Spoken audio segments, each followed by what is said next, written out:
Welcome back to the Valley to Peak Nutrition Podcast. This episode is a little bit different in the sense of it is not me doing an interview with someone, but rather someone doing an interview of me.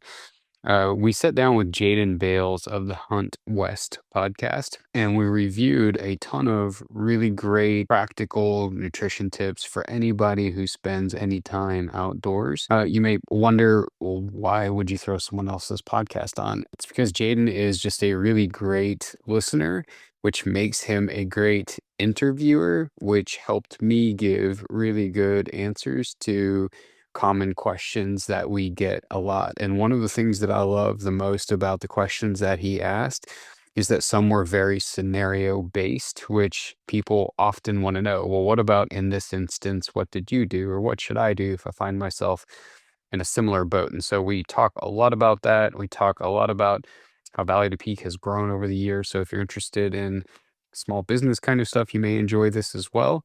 But hopefully, there is something in here that you will like. And so, this is the podcast that he and I did together and recorded just a couple of weeks ago. And I thought it would be a cool opportunity for you to listen in on someone asking the questions rather than me asking the questions. And of course, we've got a lot of other great podcasts that are to come the rest of the year. And as always, if you have any questions that you want us to cover on one of our FAQs, you can always send those over to us at info@v2pnutrition.com. Last but not least, if you're interested in any of our backcountry nutrition planning resources or any of the things that Jaden and I are going to talk about in this, they are linked in the show notes to help with any questions that you have. So without further ado, here is Jaden Bales and I covering all things related to backcountry nutrition.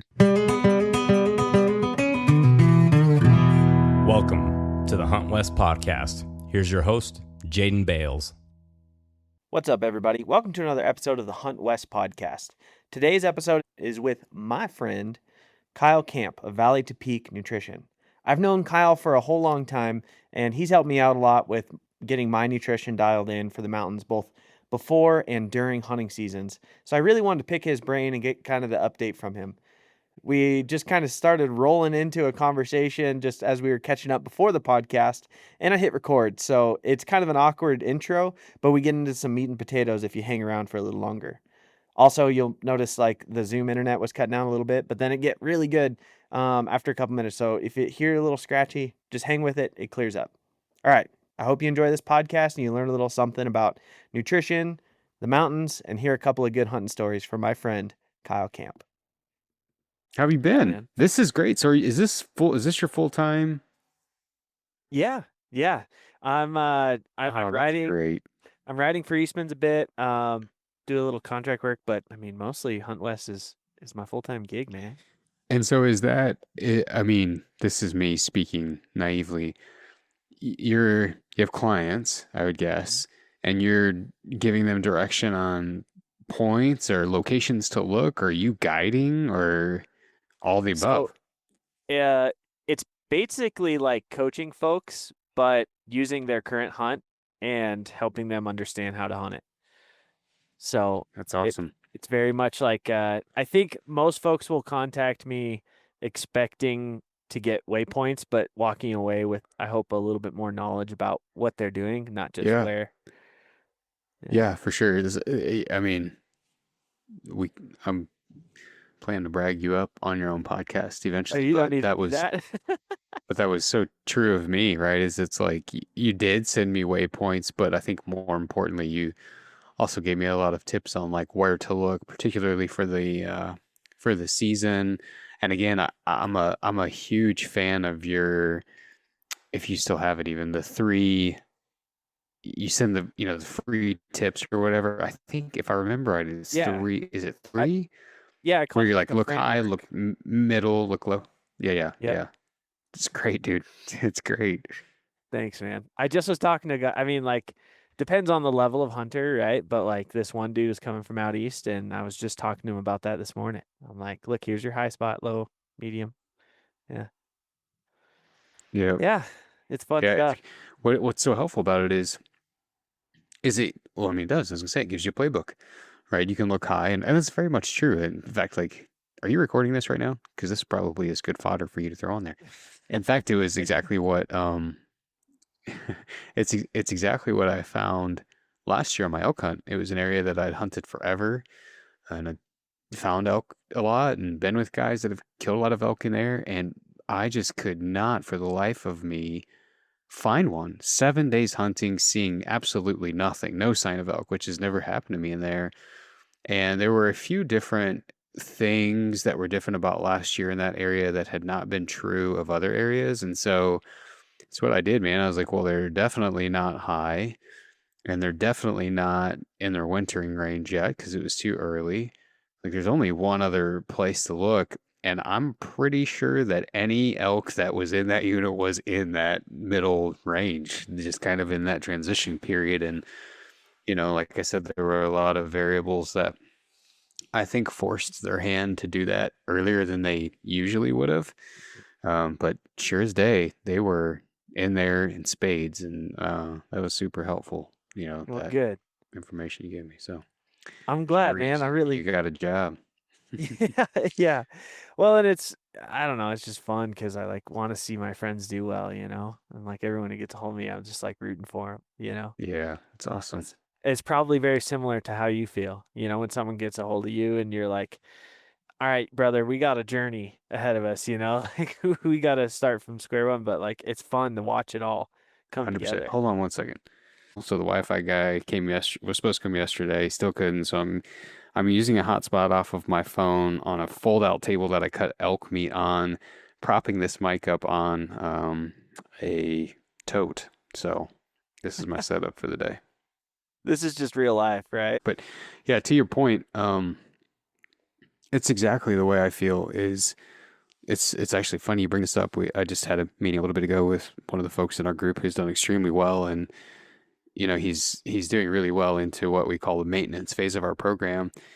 And part of that is because he's taken so much of that information. Like, our philosophy is very much teach a man to fish rather than give him a fish. And so we spend time educating people on elements of nutrition that really set them up for long-term success. And obviously there's a application piece that's needed there on the part of the person. But if they do that, you know, I always tell people my goal is to create autonomy for you so much so that I work myself out of a job. If you don't need me anymore, then I've done my job.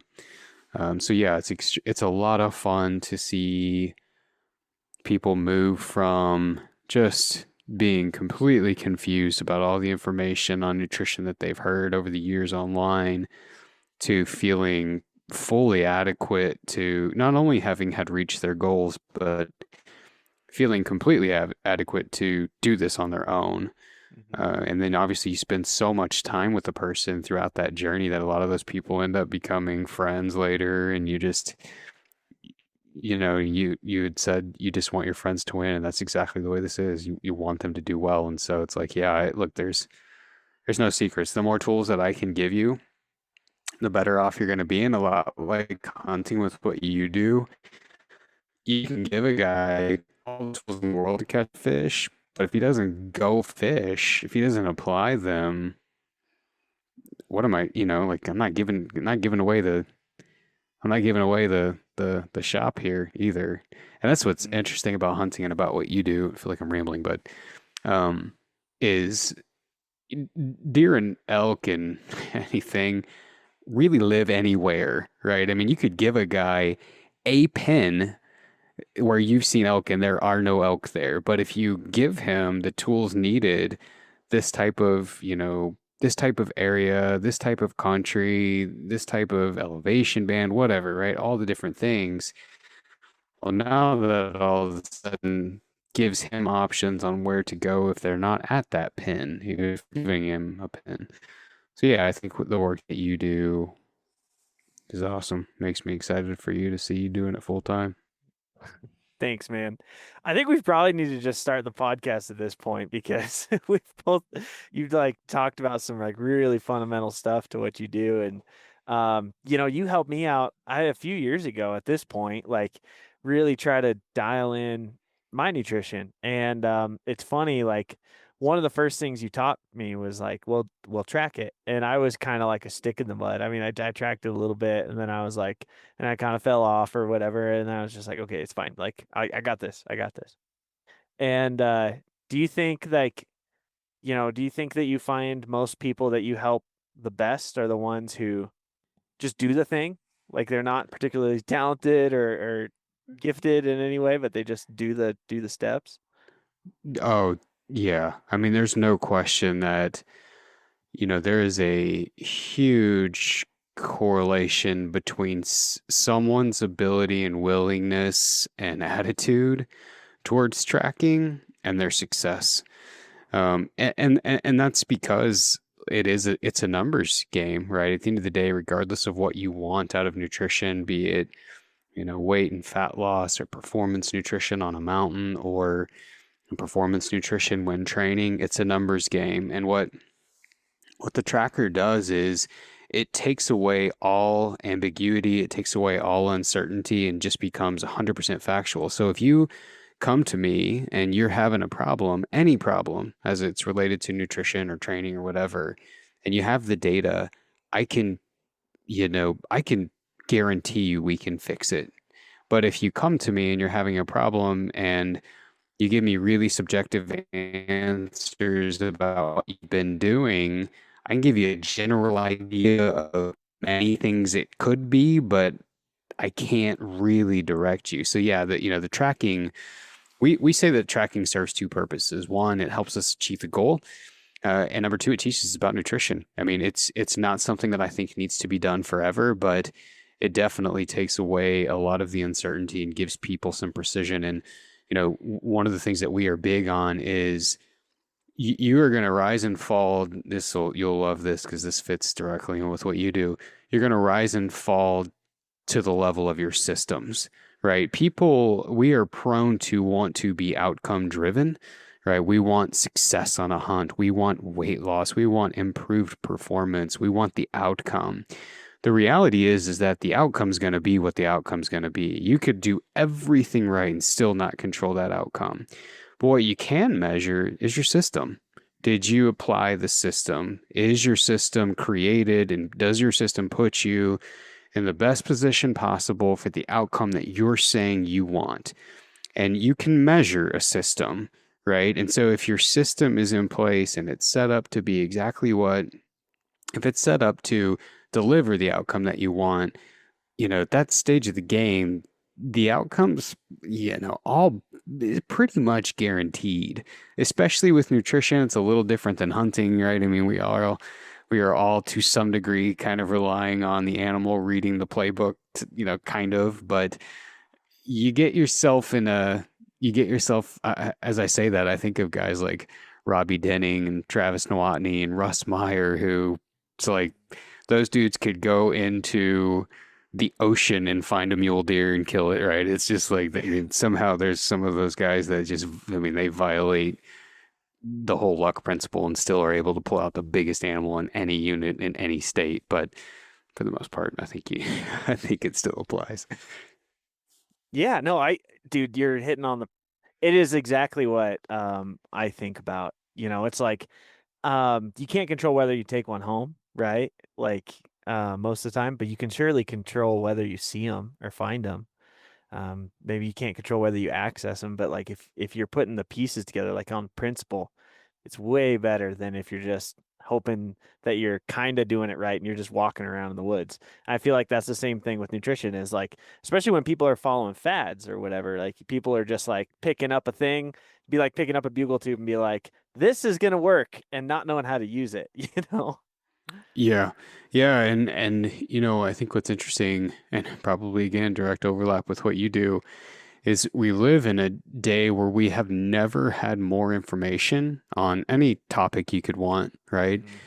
And also never lived in a day where people have been more confused about any topic that you can think of. And so, I think that's what's really important with the work that you do, and hopefully the work that we do is we bridge the gap for people. And, what's interesting, even that we're starting to see and hear feedback on is in a day where you have something like AI software that can generate these answers, we find almost the opposite, that people want human communication, right? There's a trust thing with AI, and even AI gets some of these answers wrong. And so, yeah, the ability to clarify things and, clear up misconceptions, or to be able to ask questions like, how does this correlate to me? Right? Because AI doesn't know you. It doesn't know your height, your weight, your metabolic rate, your daily activity level, your genetics. It doesn't know those things.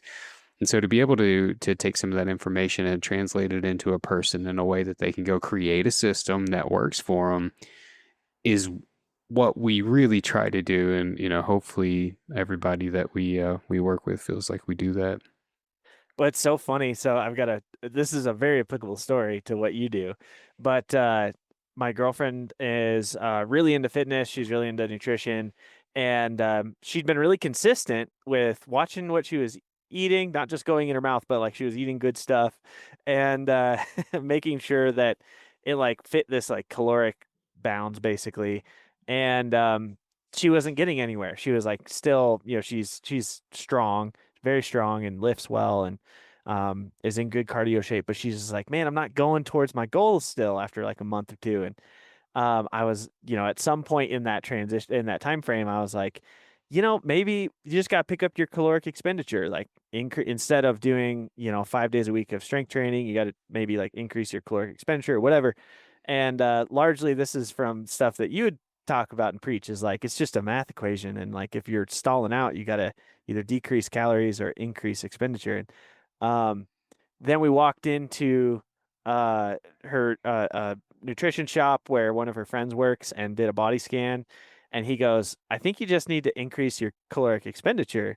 And she goes, oh my God, I'm sorry. I heard you say it, but it took some third party to like reinforce it or Yeah. for it to land. And I think that that's where you come in, is like, you're the third party that you can really just, people can watch or listen or read about what they need to do. But your talent is like, you cut out the BS and just help people get there. I mean, I feel like that seems to be your main approach. Would you agree? Yeah, I mean, my philosophy is number one, nutrition is very basic, very, very basic. What matters with nutrition? And the hook that I have seen a lot of companies try to pitch is keeping the person confused, because if you're confused, you're on, right? And that means more revenue for the company. Yeah. But it's not that complicated. So we have, our drum that we have consistently beat is master the basics and be relentlessly consistent. That is what will get you, to the goal. So, yeah, there are a lot of nuances in how you can deal with that math equation. And I think that's one thing that we've seen in our work kind of transform over the years is, once you weed through some of those basics, the biggest question people have is on strategy. It's like, okay, well, I hear what you're saying. How do I do that in the mix of working a full-time job, having two kids that are involved in sports? I travel for work every other week. How do I integrate all of these things to be consistent enough with these basics to where the wins do begin to start to stack up? And so, yeah, we try to make it as basic as possible. And um, what's been interesting or funny to me is like, I think that's what we've become known as, is it's like, oh, those are the guys that make it simple.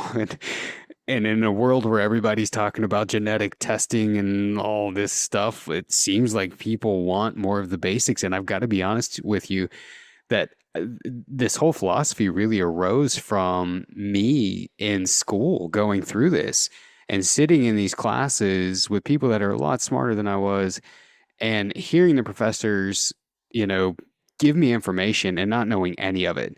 So I basically just resorted to spending my time in class, taking notes at a fever pitch and then going and researching what some of these words meant. So I had to distill it down into really, really basic stuff, like you'll appreciate this one when we talk about weight fluctuations depending on what you eat and if you've exercised or not. I think about grain bins in the Midwest, right? And the whenever they fill versus when they drain based on whether a farmer drops that off, and people can understand that. Yeah. And those are the type of things that we try to just make what has become a really confusing science a lot more digestible, because it's not complicated. Dude, it is I'm trying to look it up, right? Like I'm feverishly looking it up, but there's a quote that's really common. You know, my friend Cody Rich says it all the time, but that he got from somebody as well. But it's like true mastery of a topic comes when you can distill it down to the level of a third grader.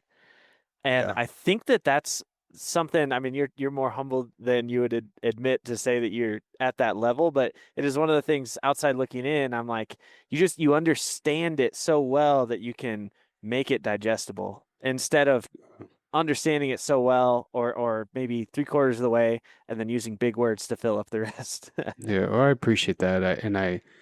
I hope that's true. I mean, I often, joke with people that I'm one show pony, right? Where it's like, I can help you with nutrition, but if you want anything else from me, I'm not your guy. If there's any other topic you want advice on, that's not me. I can help you with the nutrition piece. And part of that, I think, too, um, so for folks who aren't familiar, what led me to go down this path was my own weight loss almost, 20 years ago or whatever. Mhm. And I think what helps me understand it is that went through that, losing 140 pounds, but then trying to maintain that over the last 15 and 20 years, being able to kind of help teach people what I've done in different scenarios. Like, I think having had walked through that, as difficult as it was all those years ago, helps me understanding at a basic level, because I had to teach myself at a basic level. I mean, I'm not, it's not like this, this natural. And in fact, like when I was thinking about what I wanted to study in school, the the career counselor, she very much discouraged me from taking this route because it's heavy chemistry focused. And man, I had no chemistry in high school, barely did math. I didn't really apply myself in high school at all. So I told her, I was just like, look, I'm gonna go down the route of this, and if I, fail out of one class, then I'll transition my major into something less science based. And man, I just totally poured myself into it, and a lot of what took my time was just trying to distill down all that complexity into something that made sense to where I could Mhm. pass the test and help other people. So hopefully that's what people feel like we do, and it's appreciated to hear you say that that's what you see. Yeah. And so for those who don't know or aren't familiar, I feel like Mm. you operate really well in two buckets. Like your two core buckets are helping people, oftentimes, I'll just like make it real simple. Help people lose weight so that they can perform better in the mountains. Like that seems to be one bucket. And then the other bucket is how do you craft your nutrition when you're in the mountains to perform at your peak? Yeah. Would you say Yeah. that's probably, yeah, okay. So right now we're largely talking about the whole piece of this where people are reducing their overall body weight and in a healthy manner so they can be better in the mountains, right? Would you say like what is the number one thing that you think like is hurting people as far as like reaching those goals? That's a great question. Um, I would say, I would say that there is no question. So when someone gets interested in Valley to Peak in our program, we have them fill out an application for no other reason than it helps give me an idea of what it is that they want, right? And it helps that it's a guided, there's several questions that really helps them distill down into so many words what it is that they want. On that application form, there's a question that says, "What's been your greatest barrier?" Hands down, the number one question has been confusion. They have no idea where to begin, how to begin. They may have all the motivation on the planet, but like all of us, we are all sometimes willing to invest the time, but we want an ROI for that investment, right? We want, if we're going to invest it, we want to be sure it's in the right thing rather than kind of thinking it is. And what's also interesting is that most people at this point have tried one, if not three of the dogma type of diets, found that it works for a little bit, was unsustainable, right? And so those are generally what we see, is that number one, either people are immensely confused, or number two, they've tried something that's worked, but there was something about it that did not produce the outcome that they wanted as a whole. And oftentimes that's either one, it was unsustainable. I couldn't keep doing it, not with, not now that I'm married and I've got kids and I've got a job. It was great whenever I was, in isolation in college with no obligations, but I can't do it now.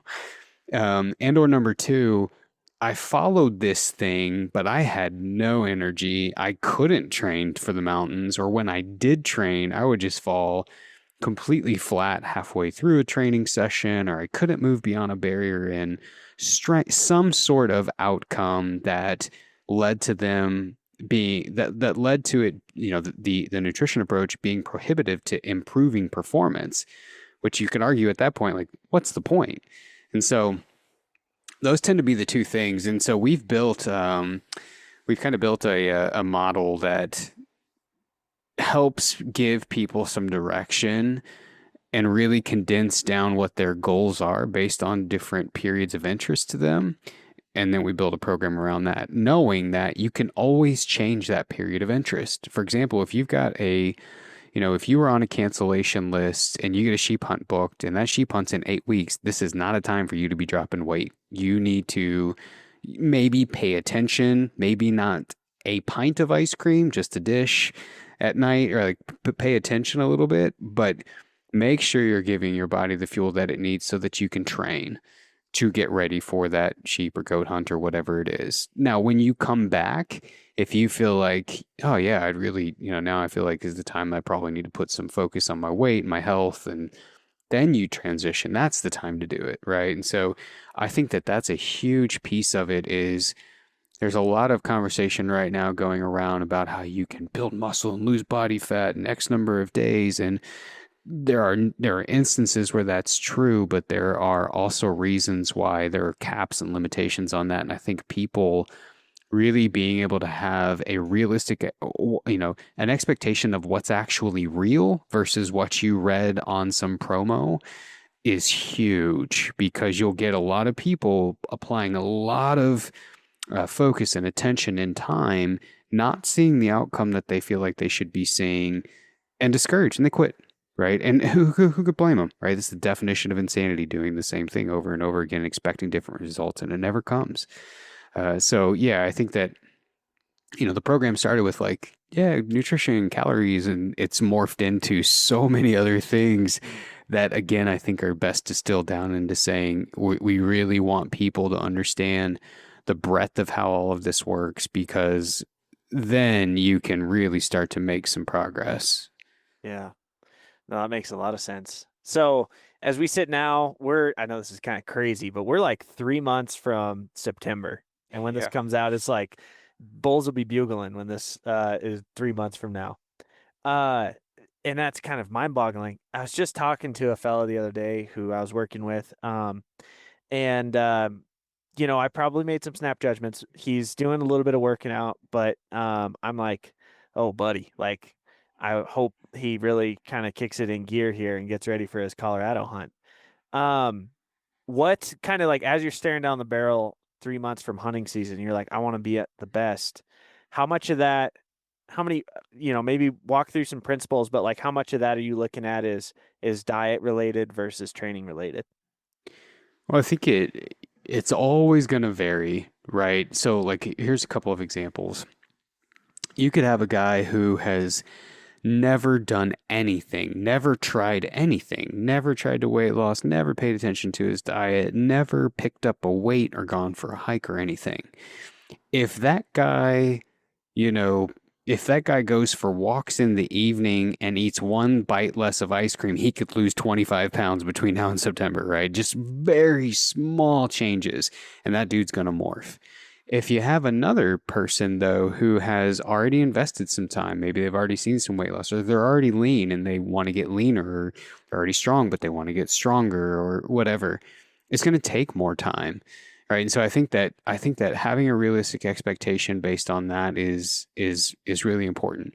One thing we can all do though is try. And a phrase that we use all the time and I love is focusing on being consistently good rather than occasionally great will always improve you. So maybe you can't go for these giant rucks, but maybe you can go for a couple, or maybe you can invest 20 minutes, or maybe you can, buy some sand at Home Depot when COVID hit and everything shut down. I created a workout area in my garage, and I used toe straps and a garden hoe for a pull-up bar, and I had some contractor bags and bags of sand that I used for snow in the bed of my pickup. I cut those bags of sand up and built dumbbells out of contractor bags and duct tape. So it does not need to be fancy. You don't need some huge investment, but making small changes consistently over the next 12 weeks will most definitely get you further than doing nothing, right? So I don't know if that directly answers your question, but I think that for most people, not true of all, if they just start doing little things every day, those little things generally add up to a big change if they do them every day consistently, right? Maybe you don't eat the ice cream after dinner. Maybe you don't get two burgers, you get one. Maybe you don't eat five slices of pizza, you eat two. Maybe you buy a bag of fruit and that's your snack instead of a candy bar, right? I mean, those things alone would reduce a guy's calorie intake by close to 700 a day. If he does that for the next 12 weeks, you're going to be hard pressed to not see some change. And it's like, and notice in there, I didn't say don't eat any candy, don't eat any hamburgers, don't eat any ice cream, don't eat any pizza with your kid. I didn't say that. Instead of five, eat two. Instead of two, eat one. Right? Get the small fry instead of the large. Skip the milkshake, get water. Simple stuff that over time, consistently done, adds up to pretty big wins. Dude, that's so good. And I gotta admit, I probably wasn't giving this fella enough credit because he sounds like he's doing exactly what you're just talking about. He's like making the increment. It's the incremental changes, like time and pressure make diamonds, right? Like it's doing it long term. Um, What I will say is I would say one of the great, you take that same example person, not even your client that you're talking yeah, about, but let's just say that it's an example person and they do the changes I just said.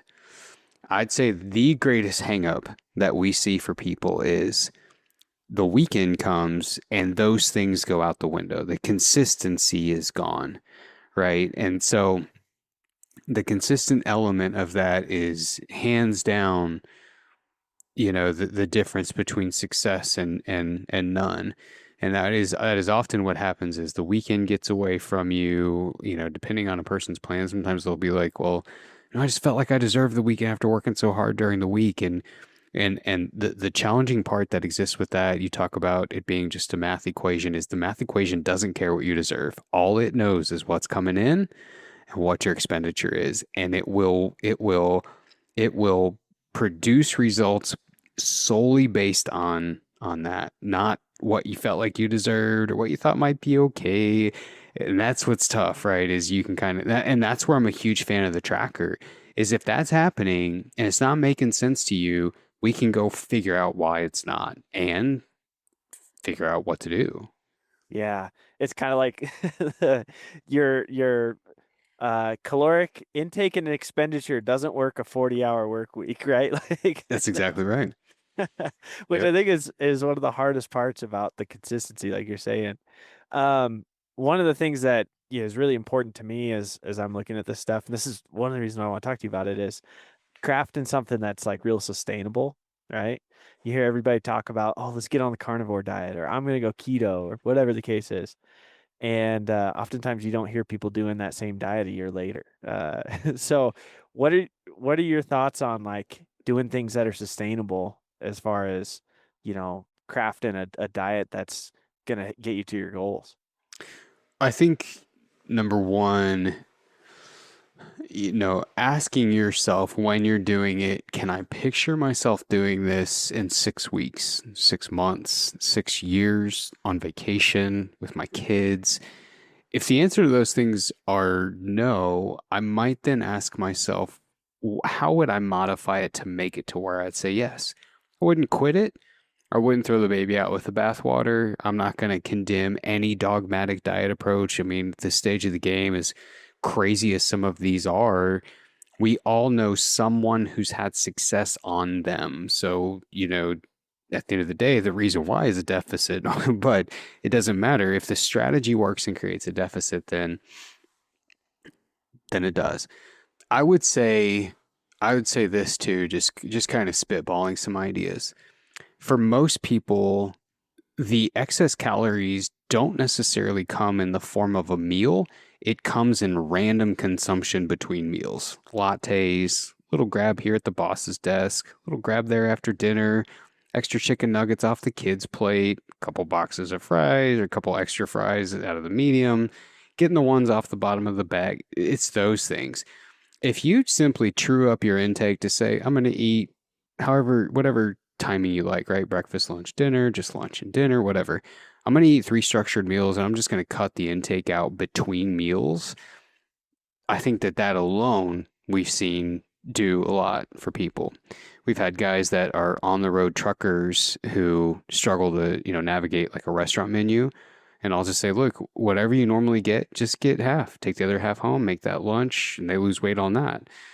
I will say this too, because I know that you're linked in with these guys, and I'm a huge fan too with Mountain Tough, and we do a lot of work with Mountain Tough. We did a challenge, or I developed a program that became a challenge with them on the Mountain Tough app called the Live Ready Challenge, and there were 8 basic rules in there, and it was really simple stuff like make sure you have protein. When that challenge included not eating out during the week, but so there's 8 simple rules in that I think are really really effective and good, but it's those basics and asking yourself that question of can I envision myself doing this, and if I can't, how can I modify it? Yeah, that makes sense. Dude, I just was listening to this great debate, and you brought up, you said the P word.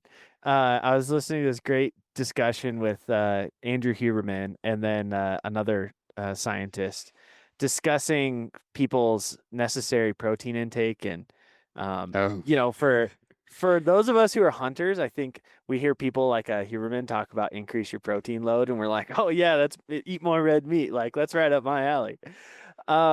So I just, it feels like right now that high protein diets are like the playbook, especially for our crowd of like people who hunt. yeah. Um, is there any magic to that, or is that just a simple kind of like you're more full and therefore don't take in as much calories? Yeah, that's a major part of it. The word that we use for that is your satiety. And simplified, that basically means it is more filling at the meal, and you get a prolonged sensation of fullness after the meal. It's going to hold you longer, right? Whenever there's more protein. And part of that is a major part of the reason why is there's a mechanism, or you could view it as a valve that sits between your small intestines and your stomach, right? And how often that mechanism or that valve opens and closes depends on the presence of protein. So the more protein that's present at that meal, the slower that valve's going to open and close, which means the longer food is going to sit with you. Thereby, you're less hungry. Thereby, you consume fewer calories. Thereby, you lose weight.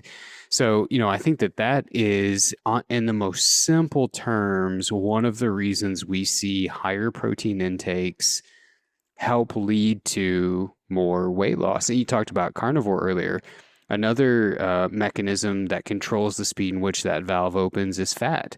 So if you have a diet that is really high in fat, really high in protein, that valve is seldom open and closing. And people on carnivore complain of very little hunger because there's probably food there, oftentimes. Now, I think that the the other piece of the protein puzzle is this. just hitting a protein threshold, just hitting a single number is no magic. And what we do find a lot of times right now is people are eating and buying protein bars, protein chips, protein ice cream, protein powder, all these Yeah. supplemental protein things. If you're just hitting this threshold or this number with all these products, you are, to some degree, violating the intention or the purpose or the value of protein. I'll come back to that in a minute when you talk about muscle retention. But if you're talking solely about weight loss and satiety, whey protein process is one of the fastest processing proteins that we know, to where that valve isn't having that mechanism isn't doing the same thing that a piece of elk is or a piece of venison is.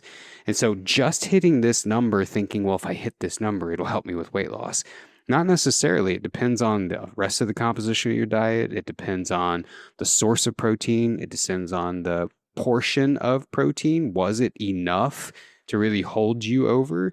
That's a part of it too. Now, depending on the degree of the deficit, if you put someone in a really, really big calorie deficit, there is a much greater chance that a portion of their weight loss is muscle. And so you've got to remember there is a difference between weight loss and fat loss. When you get on that scale, it's like, oh, I'm in this huge deficit. I lost 30 pounds in 30 days. And most of that was probably muscle, right? So you have to remember there's a difference there. Now, hitting this protein threshold, this target number that you've got on a calculator or heard on Huberman or whatever, will put you in a better position, regardless of the source, to hold on to your muscle while you are losing weight, right? But that is, hitting protein threshold in a deficit is not the sole thing that's going to determine whether you lose muscle or whether you lose body fat. And, on the same note, where some is good, more isn't always better, right? And so, like, the phrasing that we use here is once boiling water is boiling, it doesn't get more boiled once it sits on the stove longer. It's there, right?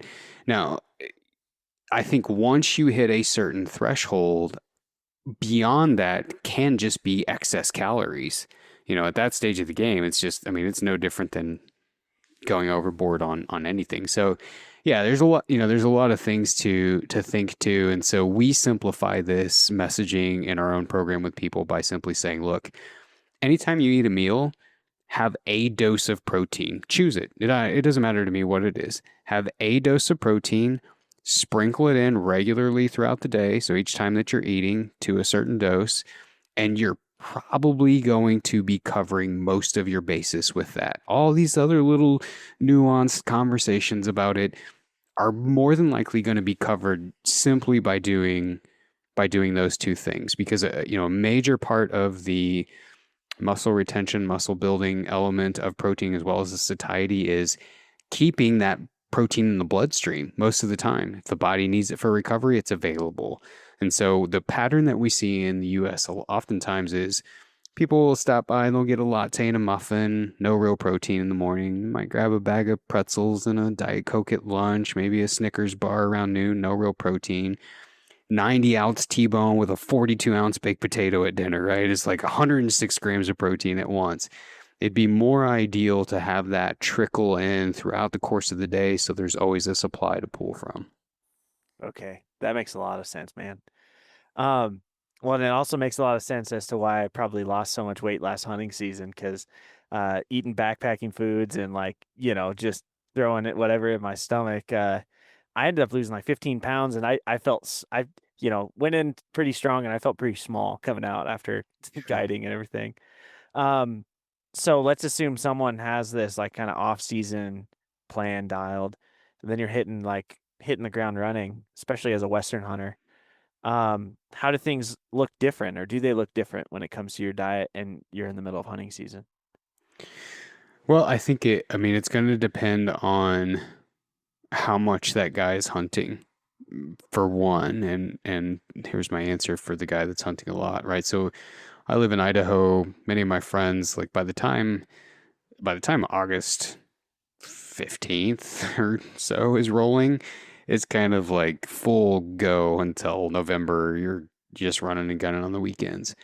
And in that situation, when you're home, you want to recover well, right? And that is twofold. You want to be sure that you're getting enough protein, make sure that your muscle recovers when you're home. But you also want to be sure that you're getting enough carbohydrate. And that's for two reasons. Number one, your muscles are relying, particularly on higher intensity type of pushes, climbing a lot of elevation, etc., predominantly on carbohydrate. And as the days go on, continues to drain, continues to drain, continues to drain. Now, if you're eating carbs on the hunt, it's going to fill up, but that goes back to the grain bin reservoir that we talked about earlier. When you're home and you've got a little more downtime, you allow those bins to fill back up to max capacity, which puts you in a great position when you do go back out to not feel like you're just dragging tail from having had been out all last weekend either. Second thing that it does is it preserves that protein to be used for recovery instead of using portions of that protein for fuel. All right. So the body can, in the state of need, but not enough intake of carbohydrate, use parts of the protein. So you really want to be sure that you're kind of getting a mix of those different nutrients to be sure that you're able to go back out and, really make a push. The other thing that I would say, and that we get a lot of questions a lot about is, should I carb load before a hunt? And I would say no. I mean, I wouldn't, be days out just pound. You don't need to, I should say, days out be pounding, bowls of pasta, etc.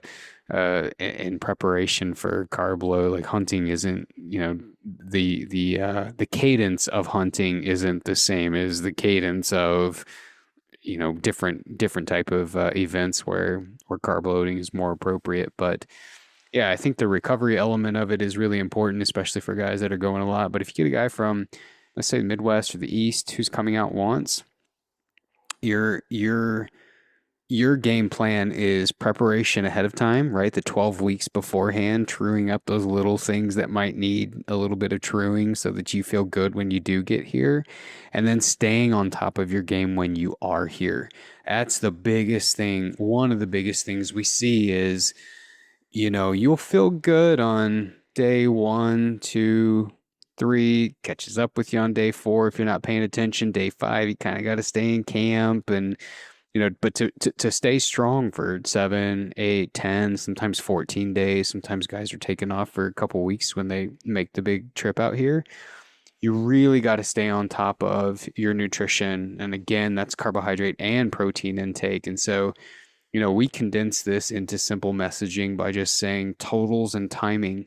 You need to be sure that you're getting enough. So that's your totals. And you need to be sure that you're taking it in with enough frequency to prevent you from ever having too big of a dip. And that's your timing, right? And now that, what are the timing numbers on that? That can vary depending on the situation of the hunt. You take a late season hunt where you're kind of driving around a little bit more and getting out, and it's wet and cold, the timing might be very little.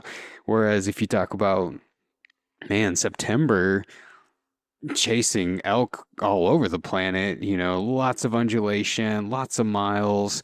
The timing could be very frequent, to the point of where it's almost like a through hike where you're just kind of eating all day long to stay on top of it so that you still feel as good on day 5 as you did day 1. Oh, that makes total sense. So, we were kind of talking earlier about your elk hunt. That was a grind last year. Um, how did that look? Like, I mean, kind of tell the story of what you were doing and what you were seeing, and like, Yeah. and then also like talk about like maybe how you were trying to feel yourself for it too. But how'd that Yeah. cut go? Yeah. Well, I told you I'd brag you up because I Oh was, no. well, for good reason. So, I had an elk tag where I've hunted quite a bit over the years and really know this area very, very well. Been with guys, killed elk in it. We've hauled elk out. We've seen elk. I mean, I know it very, very well. And I could not find an elk to save my life, man. And not even just an elk. Like I couldn't find sign. I couldn't find anything. It made absolutely no sense to me at all. So I hunted. Was this archery or rifle? Just to clarify. This one was rifle, Okay. but I've hunted this same area, um, in archery and rifle, and I've been in there All a the lot. seasons, yeah. Yeah. So couldn't find anything to save my life. Hunted 7 days without seeing anything, even a track. Um, Now this is where you come into play for two reasons. Number one, I sent you a message, just kind of just like, I mean, exactly what we talked about with AI. It's like, hey, here's my situation, but what am I missing? Trying to get some verification. Like, here's what I've done. What am I not seeing here? What's a new set of eyes that's not doesn't have the emotion that's attached to this, doesn't have the tag, doesn't have an empty freezer, getting a new set of eyes on it. And I was kind of expecting you to reply and say like, you might check, mid-level stuff or this elevation band or whatever. You went into the unit, highlighted a whole unit, gave me a breakdown of where they would be, why they might be there. And so you are a master of your craft, man. And so I just wanted to be sure that I tell you how much I appreciated that because you've been awesome. But come day 8, that's exactly what I did. I had checked high, and there's a lot of different circumstances that made that zone a little more difficult to hunt last year than usual.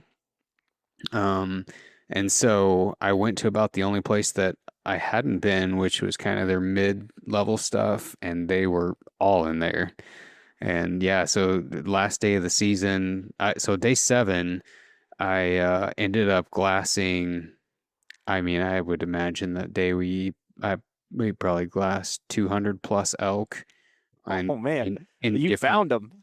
Oh yeah, I mean, I think I would imagine a vast majority of them were in that area. They were just everywhere. Every time you put your glass up in this general vicinity, there would be, groups of 8 or 10, and then you'd find 20, and collectively, there had to have been well over a couple hundred different elk in there. And so that was on the evening of day 7. The following day was the last day of the hunt, final day of the season. So I kind of put a game plan together that evening, woke up in the morning, walked up the hillside, shot a bull at 8 a.m. You make that sound so easy. Uh, I wish, dude. The emotional toll, like that's the thing is like, it's like nutrition, it's like training, it's like anything. And when you invest so much time and emotion, it's like you're just spent. I started thinking I was crazy. I was like, you get down on yourself, you're like, God, I've had so many great people teach me how to hunt. I didn't grow up doing it and moved out here, almost 15 years ago or whatever, and got introduced to it by my father-in-law and fell in love with it. And man, just had so many people take me under their wing and teach me. And, like, I don't know if you talk about this in your own podcast, but they say there's like this 10-year learning curve, and that can suck to hear, but man, that was true for me. It's like every year you're picking up on something new, and it's like over the accumulation of that over 8 or 10 years, you're finally able to put it all together very naturally. And then it's just like, and then it just makes sense to you, And so anyway, I was feeling like I was there, and I was like, yeah, maybe I don't know what I'm doing, And, but yeah, I just, ended up finding that elk. But I think, like nutrition, like training, like anything else, you just can't quit, man. I mean, I knew that much of it. And that's what's so great about physically training. Forget composition, forget aesthetics, forget health. It's like, there's been very few training sessions I've showed up to and felt like, this is awesome. I want this to go forever. It's always like, man, this is tough, but I'm not going to quit. And it was very much the same on this elk hunt. It was like, well, I'm definitely not going to find one at home, And so it's just like you just keep showing up, and you keep trying different places. And I've got a buddy who's been just really great to me and taught me a ton about hunting. And the phrase that he always throws out there that I got annoyed with and joke with him about, he's like, yeah, just keep poking around. You just keep yeah. checking places, different elevations, different, you just got to keep looking. And you are, if you're persistent, and and you follow the playbook, the opportunity of at least getting your eyes on them and trying to put together something together is pretty high. So in this hunt, you were out there 8 days by the time you got one. Was it a hard pack out? Like, were you back there pretty far? Or? I would love to tell you that I was, but I was not. Let's go. No, that's my point, man. Like you don't No, like it doesn't. Not all these hunts have to be some physical grueling no, thing to get out, but nope. This one good for was, you. yep. And I mean, I had no shame at all. I was like, I will take it. Now, I'll compare that to, and I'll sort of add in the nutrition piece of this that you had asked Mhm. about. Last year, I had a Dall sheep tag in Alaska in August, September timeframe, which was a 12-day sheep hunt. And the guide is a friend of mine. This was a cancellation hunt, which is how it opened up to me. Just a huge, once in a lifetime opportunity blessing that will never happen again to me. But I was all over it whenever, the opportunity knocked. The caveat is that the place that he was interested in hunting it's foot only and it's 20 or so more miles back before you even start hunting. So we went in, we were going to go in for 12 days, and it was physically demanding, but man, so rewarding. So rewarding. Now on something like that, where you're going in for 12 days, food is easily the heaviest thing that you've got, and it's really physically demanding. At that stage of the game, you kind of are thinking about calorie density. How can I get quite a few calories in here in a really small package, yet also not shortchange myself on the right type of calories so I fall apart, right? I mean, I can have just a bottle of olive oil to last me all week, but my muscles are going to fatigue very quickly because there's no protein in a bottle of olive oil. So you kind of have to parse that out to try to find the best balance that you can. And so, that's exactly how we laid that out by just trying to make sure that there were plenty of protein for the recovery that was needed, as well as now plenty of it, but not excess of it. And I will say this too. One of the things that we focus on between creating a plan for someone at home versus in the backcountry, the protein in the backcountry is quite a bit less than what it is at home. Because the goal is not muscle building, it's muscle recovery. And the quantity of protein needed for those are two different numbers. Right. And so I'm not trying to hit hundreds of grams of protein in the backcountry. I'm trying to create a situation where I reach that saturation point of needed recovery and letting that be what it is, which is a lot easier to do because protein's tough to come by in the backcountry. Most of it needs refrigeration or it needs cooking or it needs, this or that. So you got to get kind of creative to make sure that you get enough protein in. But yeah, that's the logistics on something like that is definitely more challenging than when you've got a base camp and you're coming back every day, or you got a cooler you can pull stuff from. And so, we're always thinking about that whenever we help people plan for hunts is, you know, what does the hunt itself look like? What are you planning to do? You backpacking in? You're gonna have a base camp? Are you gonna be at your car? You guys getting a hotel in town?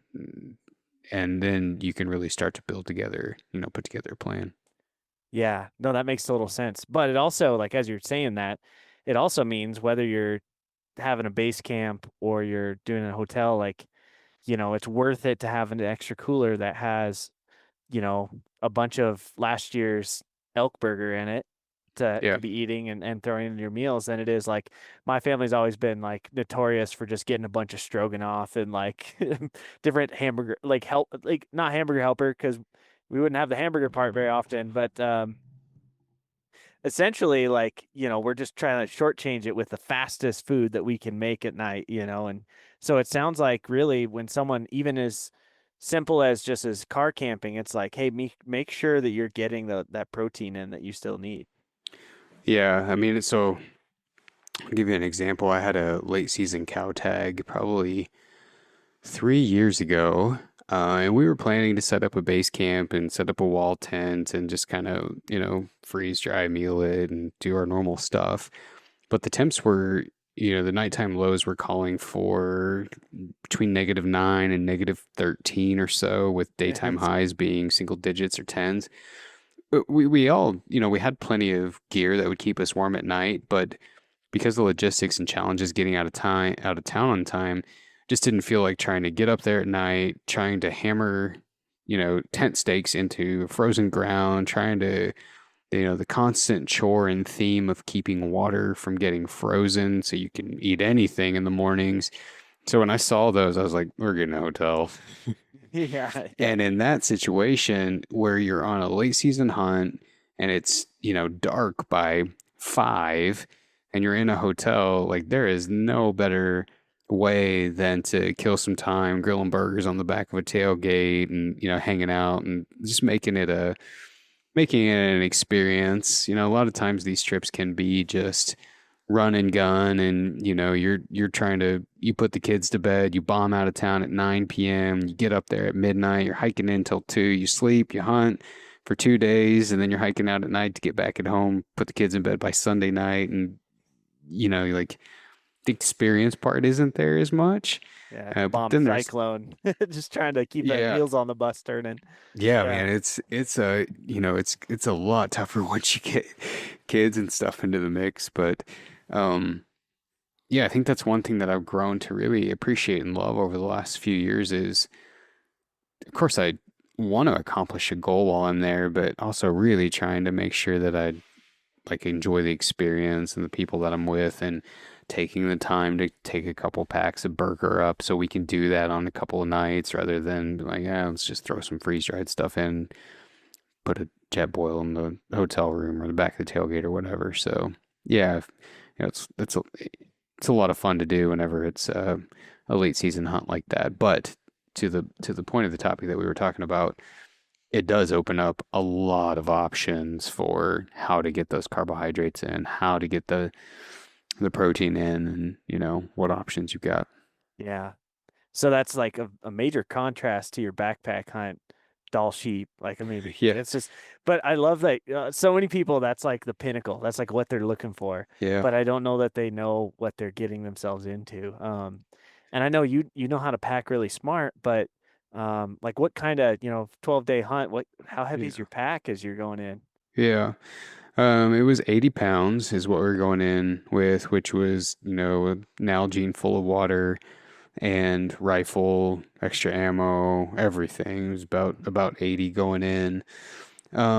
Each day, you know, I tried to parse it out to where I could have stuff throughout the course of the day because that just helps break up the monotony of the hunt as well. So in the morning, there's a really high calorie, pretty protein packed granola that I make at home. So that's the other thing. Like I don't buy any performance products, right? Or even like I even dehydrate my own evening meals just because it gives you so much versatility. But the um the morning breakfast is I buy granola, shredded coconut, a variety of different nuts, dried fruit, coconut powder, and some protein powder, and it's like a morning cereal, but it's a lot more calorie dense than oats, right? So if I'm hunting something local where it's not going to be 20 miles in, not as physically demanding, I might just throw some oats in there with, variety of dried fruits, some nuts, maybe a little bit of protein powder or something simple. But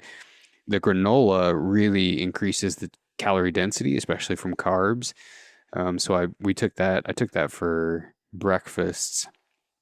And then I would for dinner I had some dehydrated meals, obviously.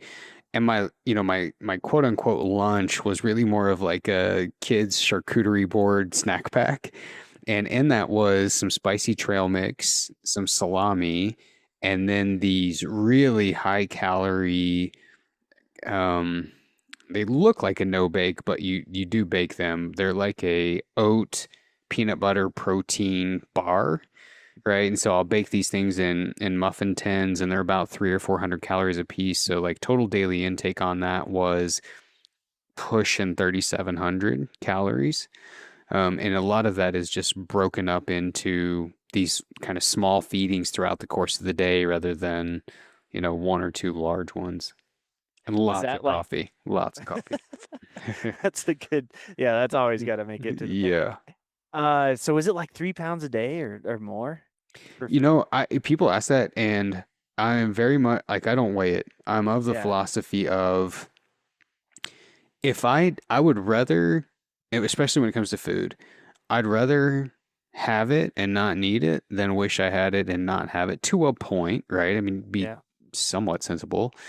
And if that's true and I need it, it doesn't really matter what it weighs, I mean, I'm going to get rid of some of these little gadgets I've got before I get rid of my food. Or I'm gonna, I don't probably need 7 mid layers, so maybe I can do one and, then use my insulation layers or my sleeping bag if things get really Western. Um, I've got other options there. So for me, the food thing is it is what it is. I want it. I want to eat it. I want it to sound good to me, right? And if those aren't happening, I'm probably not eating it, which nullifies even taking it. So I'm very much thinking along the lines of like when I start laying something out for myself or for someone is what do you want? Not don't think about what you should take. Don't think about whether it's healthy for you or good or you think about what you like to eat when you're out there and then start to create your plan from that because the only thing that's going to work is what you actually eat. So if you've got 11 days worth of high fiber bars that you can hardly stomach the idea of gnawing on, and you saved 3 ounces, 4 ounces, 6 ounces, it's hard for me to make the argument that that was really worth it. yeah. I'm so guilty of that though. Like I have, in a previous life, pretty much when we started hanging out or virtually hanging out, I was working for a backcountry fuel box, and it was one of those things. Like the magic number I kept trying to hit was 2 pounds for like 2,000 calories a day, 2,500 calories a day. There was two things with that. One, I would pack food that I hated eating, and two, it still wasn't even enough food to cover my calorie deficit, and I would bonk day 3 or 4 and have to I decrease again. remember a bear hunt you had, Yeah, right? Didn't you have a bear hunt where if I remember right, you killed a bear, you were hiking out and really hit a pretty big wall coming out of there. dude, I crashed bad. I think it was probably 2020, Yeah. and yeah, and luckily I had someone the next day join me, and they brought me pizza and coffee, and it still wasn't enough. I was dying on that one, but it wasn't necessarily. It was a tough back out, but it wasn't like It wasn't like a multi-day backpack hunt. Yeah. And that's just like that was a good lesson, man. I love that. I love your philosophy though. It's like don't pack it if you're not going to eat it. Yeah. Like, Yeah, I mean, obviously there's a point where you can't like take sub sandwiches back there, but although I guess if a guy had the will, he could. But yeah, I think we always kind of start with just thinking by like what sounds good. What do you want back there? What never gets boring to you, and then yeah. start creating something from that. Well, and you also hit on a point. You're like, you can ditch some gadgets or whatever to lose a little weight in your pack. Yeah, But, but to bring it full circle, if you do the right things the next 3 months, you're also going to yeah, yeah, lose a lot of weight on you're going to lose some weight on your frame. And that's maybe not the easiest thing to ditch out of your pack, but it is probably the most valuable. yeah, yeah. I have a couple of good friends that live by the philosophy. If you've had something in your pack for, 2 or 3 trips that has never been used, throw it out. Yeah. Yeah. I think the obvious exception to that would be like your first aid kit. But other than that, Yeah, that's why when I first started backpack hunting, it was like I had a saw, and then I was like, okay, well, I'll swap out the saw for a Leatherman. And then I don't even bring a Leatherman now. I just have like a little pair of pliers, like a little tiny yeah, half-ounce set of pliers, because I found out, man, I just don't use this stuff. yeah. No, I'm the same way. And it's honestly it's less stressful having to manage all that and wonder where it's Yeah, at and make sure it's all charged. It's like and even reducing the number of options of sleeping pads and different sleeping bags for this scenario and that scenario and all these different things. It's like, man, just have one thing that you can trust and you love, know the ins and outs of it, rely on that, and it just reduces the stress of packing ahead of time significantly. Yeah, for sure. Well, I know you've got dad duties, you got work duties, and all the things this evening, but I can't help but ask, like, tell us like the story how'd the Dall sheep hunt go? Oh yeah, that's a good question. It went great. Yeah, so we hiked in. It took us about a day and a half or so to get back in there.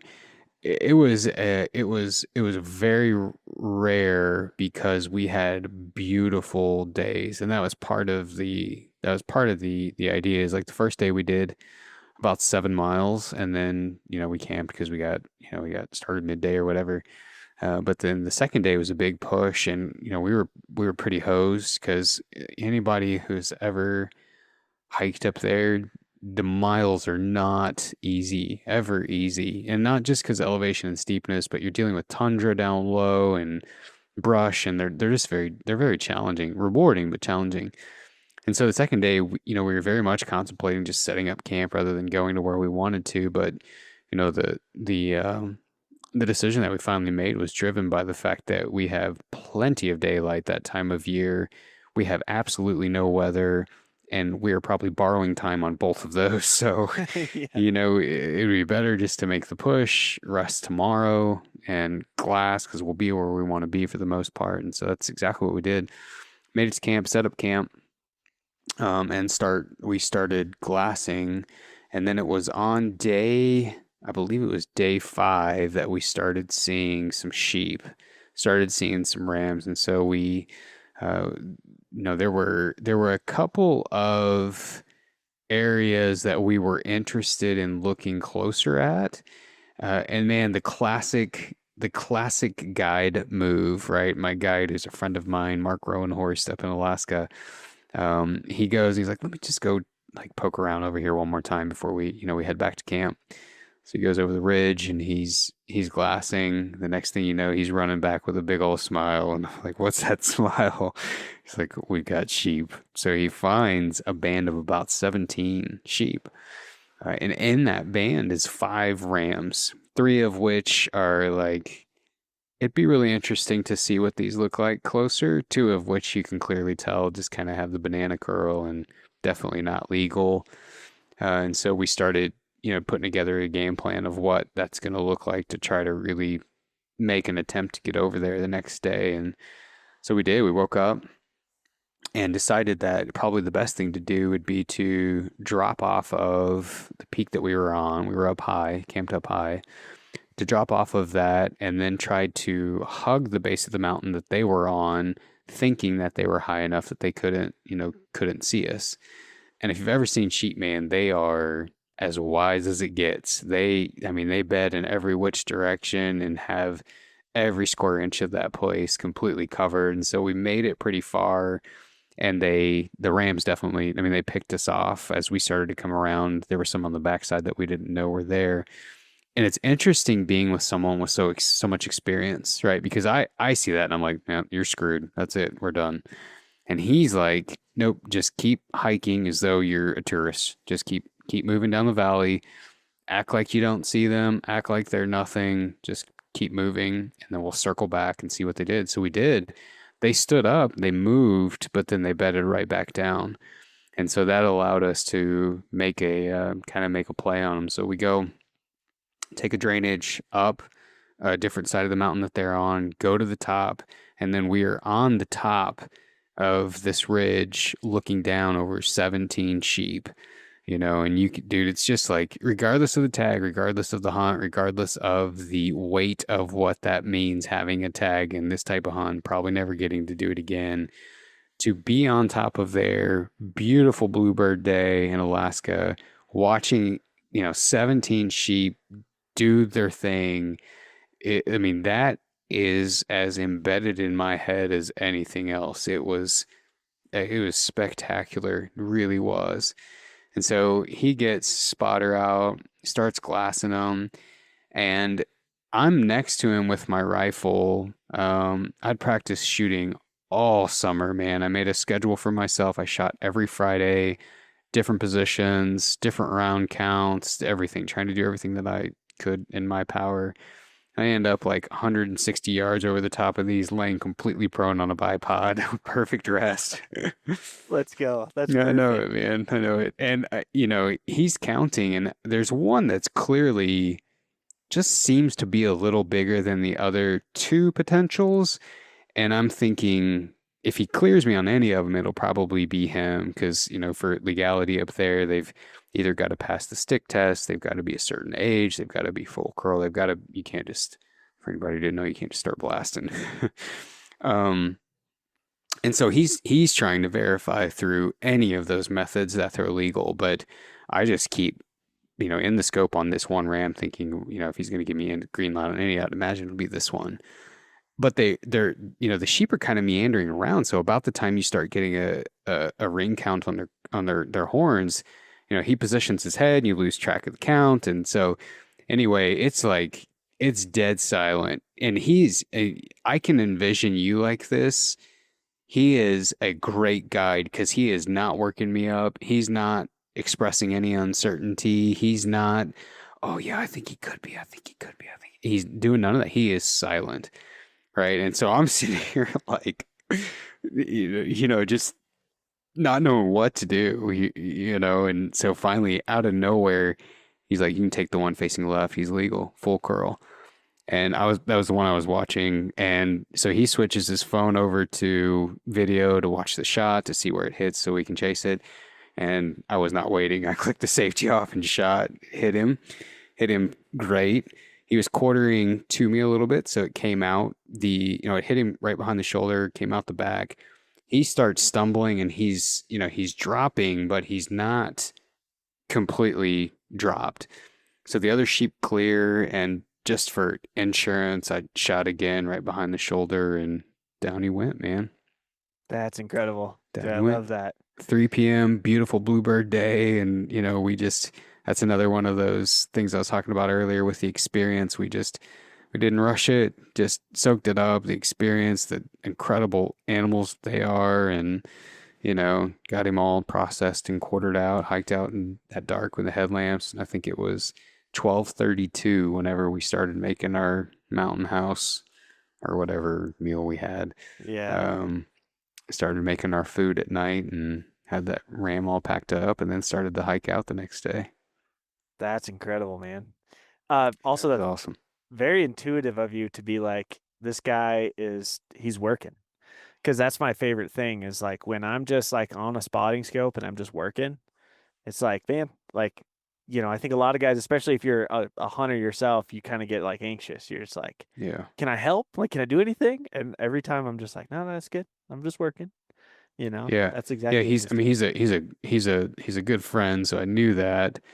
He's pretty quiet and tame by nature, but that was one thing that I really appreciated is, he was never selling me on something ahead of time. Even when he found the band of 17, I'm asking like, do they look legal? And he's taking pictures and taking the ruler app and the iPhone and trying to see if he meets the stick test and if there's any potential there. He's like, we should get closer. We should get closer. He's not committing. And as a client, that's great because the whole time we're hiking at the base of the mountain, we're choosing the drainage to go up. I'm sitting in the scope. I still have no clue if I'm going to be shooting anything. There are no nerves, right? Because I don't know. For all I know, we're sheep watching. Whereas if he had said that one's definitely got potential, you need to watch him. You need to watch him. I could see myself, Writing getting down. anxious, potentially, forgetting my shot process or pulling or whatever. But yeah, you remind me a lot of his demeanor. And I think that that's one thing that makes a really good guide is just keeping the client calm, not getting worked up. And Mark was an awesome guide, spectacular one. I can't speak for Mark, but I can speak for myself in that it's because I did it the wrong way a lot of times.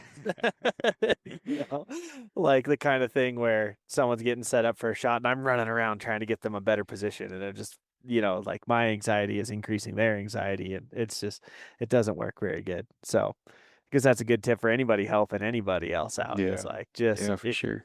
pull a mark, man. You just keep it calm. Just be like, yeah, hold on. Yeah. Just looking. That's awesome, man. Well, I'm super excited for you, and it's been so fun just watching Valley to Peak grow these last handful of years, man. And so congrats on that success. And like you already mentioned, you guys have teamed up with Mountain Tough and are in the app too. So if anyone's got that app, that's all your work in there for the nutrition and the Live Ready section. So I love Yeah. it. It's really awesome. Well, thank you. Thank you for having me, and thank you for the immense amount of help that you've given me behind the scenes, man. You've never taken our conversations and like exploited them for, Hunt West, even though you could have and should have. But you are, I think your listeners deserve to know that you are as genuine of a guy behind the scenes as you are front facing, and definitely want to say thank you to the guys at Mountain Tough, because the growth of Valley to Peak, I owe a lot to those guys, and I owe a lot to the guys at Exo Mountain Gear. And so, and tons of guys over, the years that have had me on their podcasts, which I owe so much to them, because that's how Valley to Peak grew, was on the backs of those guys. You mentioned Cody Rich earlier, and I was on his podcast, in the early stages of Valley to Peak, and I owe a lot to those guys. So I want to be sure to say thanks where it's due, and to say thanks for you for having me. Yeah, you bet, man. That was a hell of a compliment, and it didn't go unnoticed. So thank you. So where can folks connect with you? Let's just say they want some help getting ready for hunting season in whatever capacity that might be. What's Yeah. the best way to get a hold of you? Everything is on, you can Google Valley to Peak Nutrition, or everything's under V2P Nutrition, with the 2 being the number. We've got, everything from free resources. We have our own podcast that we put out every other week that's, entirely related to the topic you and I are talking about with nutrition. We've got really low cost things, to help guys get ready if they're interested for a little more guidance. Got coaching programs. Guys have the Mountain Tough app. You can watch, all of that stuff in the app for free. It's part of your membership in the app. And so, yeah, we're in a lot of places, which we're grateful for. And there's a range of options, in terms of depth and cost, that a person can find just about anything that they want. So yeah, Valley to Peak Nutrition, Google that. You could probably find more than you want. You guys are doing an awesome service, so thanks for doing it, man. You're helping a lot of people. So Yeah, well, thank you. Thanks for having us, Jaden. you bet, man. All right, we'll talk to you later. See you.